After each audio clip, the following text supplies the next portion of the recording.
How do computational models and experimental analyses together help to clarify the role of Co in improving conductivity and stabilizing the structure? And what insights do these methods offer for the design of future electrode materials? Ultimately, how does the synergy between increasing electrical conductivity through co-substitution and inhibiting ferro-related lattice changes lead to a more robust electrode material with high reversible capacity and excellent cycle stability compared to its single metal counterparts? Can Davis Syrinz manufacture solid-state sodium-ion batteries made from seawater in Latvia? How do the cycle stability and capacity retention of Na.5Co.502 compare to those of typical O3 type NaCO02 and NaFeO2 materials in sodium-ion batteries? And what specific electrochemical metrics highlight these differences during long-term cycling?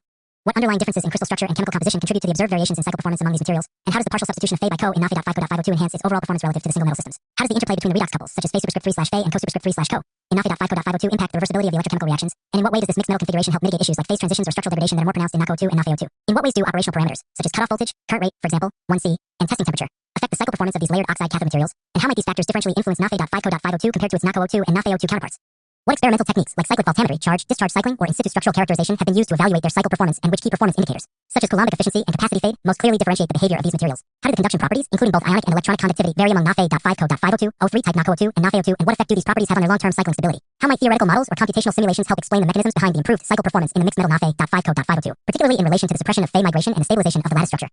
What role do surface reactions, microstructural evolution, and potential degradation phenomena play in limiting the cycle life of NaCO02 and NaFeO2? And how does the incorporation of Co in Na.5Co.502 address these issues? What?